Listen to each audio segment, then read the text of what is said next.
Niat adalah ukuran dalam menilai benarnya suatu perbuatan.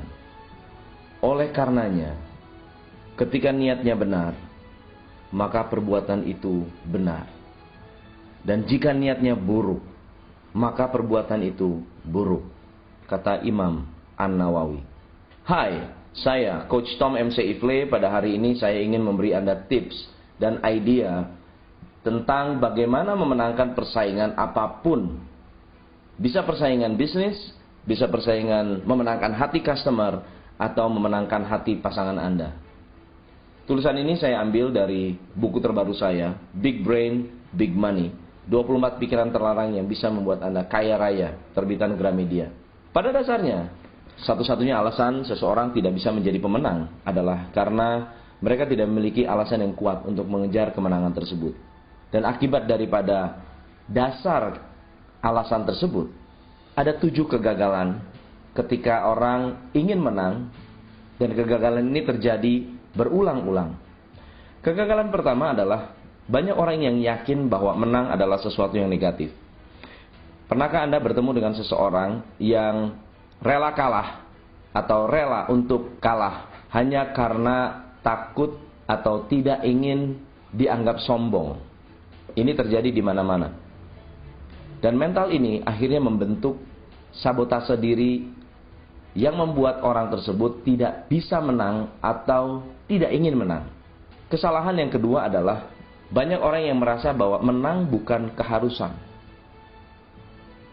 Banyak orang hanya berharap dan merasa bahwa menang bukan hak mereka. Kegagalan yang ketiga, dan ini adalah merupakan kesalahan terbesar yang menurut saya tidak boleh diulang oleh Anda atau siapapun juga. Ketika Anda ingin memenangkan suatu pertandingan atau persaingan, namun Anda tidak memiliki strategi yang tepat. Saya mengatakan, apa yang Anda perbuat adalah hasil atau manifestasi dari apa yang Anda tahu.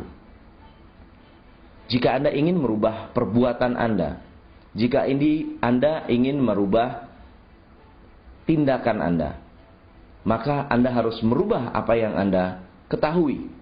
Dan apa yang Anda ketahui adalah strategi. Kegagalan yang lain, which is ini adalah yang keempat, adalah gagal untuk konsisten. Coba bayangkan jika Anda ingin mendapatkan uang 1 miliar. Kemudian Anda melakukan suatu investasi. Investasinya nggak banyak. Investasinya hanya 16.000 satu hari. Itu adalah berapa bungkus rokok atau beberapa makan siang. Katakan uang itu Anda tabung selama 35 tahun, dan saat Anda menabung Anda berumur 25 tahun. Maka di umur 60 tahun Anda sudah memiliki tabungan free money sebesar 1 miliar. Namun problemnya adalah untuk konsisten menabung 16.000 per hari sulitnya luar biasa. So, untuk memenangkan apapun, Anda harus mau melakukan sesuatu yang konsisten. Kemudian kegagalan yang lain adalah terlalu percaya apa kata orang. Pengalaman saya, seorang pelatih bisnis, saya melatih banyak sekali pengusaha yang sangat-sangat sukses. Mereka mendapatkan penghasilan yang luar biasa. Mereka saya latih, saya coach, kemudian mereka juga memiliki perubahan yang luar biasa. Satu hal yang saya pelajari, dan satu hal yang semua klien saya pelajari, untuk memenangkan apapun, dimanapun, Anda harus percaya diri. Percaya dengan keputusan Anda, percaya dengan mimpi-mimpi Anda, percaya dengan cita-cita Anda, dan percaya dengan segala tindakan yang Anda lakukan. Percaya diri dan tidak terlalu banyak mendengarkan apa kata orang. Itu sangat-sangat penting. Kesalahan yang keenam, jika 5 kesalahan Anda lakukan, Anda akan jatuh kepada kesalahan yang keenam. Kesalahan yang keenam adalah ketagihan kalah. Orang yang ketagihan kalah, biasanya mereka adalah orang yang sudah putus asa. Mereka berada satu tempat di mana nyaman adalah the best yang mereka bisa terima. Ada orang bilang, saya menerima apa adanya. Bagi saya, itu bukan menerima apa adanya. Itu adalah pembenaran atas kesalahan-kesalahan yang dilakukan sebelumnya. Dan juga pembenaran atas tindakan yang seharusnya tidak dilakukan. Dan itu adalah pembenaran untuk merasa diri sebagai orang yang kalah. Dan akhirnya kita jatuh ke level ketujuh. Apakah Anda tahu bahwa krisis selalu ada? Apakah Anda tahu bahwa BBM selalu naik? Dia harga selalu naik. Inflasi atau kenaikan-kenaikan harga barang itu pasti akan terjadi. Jangan berharap bahwa barang-barang akan turun harganya, atau bensin akan turun, atau mungkin ekonomi menjadi lebih baik, dan akhirnya membuat Anda menjadi lebih nyaman untuk mengambil suatu keputusan, untuk bertindak, untuk berbisnis, atau untuk menggapai masa depan Anda.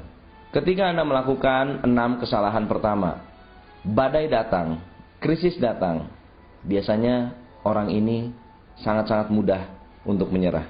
Dan akhirnya menang menjadi sesuatu yang angan-angan belaka. Pesan buat Anda semua, semua pendengar, teman-teman saya yang saya cintai, sukses tidak pernah berakhir, tapi kegagalan pun tidak pernah final. Bukalah mata hati, pikiran, telinga Anda, agar Anda tetap waspada dan selalu mengejar cita-cita tertinggi yang Anda miliki. Kalau begitu, apa contoh-contoh di luar sana? Atau siapa contoh-contoh di luar sana yang pernah sukses atau yang sudah memiliki kesuksesan yang luar biasa yang bisa saya sharing? Ada satu prinsip hidup yang saya ambil dari mentor saya, mantan atasan saya. Dia juga adalah seorang spiritualis dan juga seorang entrepreneur yang sangat-sangat sukses membangun biro perjalanan terbesar di Indonesia, yang diawali hanya dengan memiliki armada becak. Armada becak menjadi bus akhirnya menjadi biro perjalanan dengan network yang luar biasa. Beliau bernama Adi Tirta Wisata. Dia mengatakan, hidup seperti sebuah pertandingan dan akan menang bila diakhiri dengan baik atau sukses di garis akhir. Ini adalah kalimat yang sangat menginspirasi saya dan selalu saya pegang untuk apapun tindakan yang saya lakukan dalam kehidupan. Ia mengatakan ada satu filosofi yang menarik. Dia mengatakan Tuhan selalu mengasihi orang yang jujur, setia, dan rajin. Dan ia selalu mengampuni anak-anaknya yang berdosa. Tuhan tidak pernah membiarkan anaknya tergeletak. Walaupun jatuh berkali-kali, tidak akan sampai tergeletak. Kenapa? Karena Tuhan memegang tangannya. Maka ingin saya share kepada Anda bahwa ternyata mental pemenang sangat penting. Tapi ada satu hal yang penting. Hasil daripada mental pemenang tersebut adalah kemampuan Anda atau keinginan Anda untuk going extra mile. Apa artinya going extra mile? Going extra mile adalah melakukan hal-hal yang tidak dilakukan oleh orang biasa. Pernah Anda tahu orang yang jika Anda adalah orang baik, cara Anda bekerja baik, semua serba baik-baik saja. Orang yang kerjanya baik-baik saja biasanya punya penghasilan yang buruk. Banyak orang yang tidak puas dengan penghasilannya, padahal dia sudah bekerja dengan baik. Ini adalah realita di zaman sekarang. Bagaimana dengan orang yang cara bekerjanya buruk, atau mentalnya buruk, atau sifatnya buruk, atau memiliki perilaku-perilaku yang negatif? Biasanya orang yang memiliki perilaku yang negatif, pikiran negatif, hasil kerja yang negatif, mereka tidak bisa dapat apa-apa. Artinya kalau Anda karyawan, Anda akan dipecat. Kalau Anda adalah seorang pebisnis, customer akan memecat Anda. Jika Anda adalah seorang leader dan Anda memiliki perilaku yang buruk, anak buah Anda akan memecat Anda. Atau pengikut Anda akan dengan bangga memecat Anda. Dalam kehidupan, baik itu tidak cukup. Good is the enemy of great. Jika orang yang good, yang baik, mau melakukan suatu tindakan yang lebih dari yang dituntut, dia akan mendapatkan suatu level yang disebut excellent atau outstanding. Tahukah Anda, kalau Anda melakukan menonton pacuan kuda, di arena pacuan kuda, kuda yang menang dengan juara pertama memiliki hadiah 7 kali lebih besar daripada urutan kedua, ketiga, dan keempat digabung jadi satu. Sedemikian luar biasa budaya dunia ini memandang outstanding. Heavyweight championship yang luar biasa. Pernah dengar Muhammad Ali? Atau disebut nama asli beliau adalah Cassius Clay atau Cassius Marcellus Clay Jr. Dia memenangkan 100 pertandingan, 5 kali kalah. Siapa second heavyweight champion? Jawabannya blank. Anda nggak tahu siapa yang kedua. Jadi dalam kultur di dunia ini, dalam budaya dunia ini, sangat penting untuk menjadi nomor 1. Sangat penting untuk bertindak outstanding atau memenangkan suatu persaingan dengan going extra mile. Mari kita belajar dari olahragawan dan pebisnis. Bethany Hamilton. Dia adalah atlet selancar. Pada umur 13 tahun, diserang ikan hiu. 6 bulan kemudian, ia berselancar kembali. Ia bertanding dan memenangkan pertandingan dengan menggunakan satu tangan yang tersisa.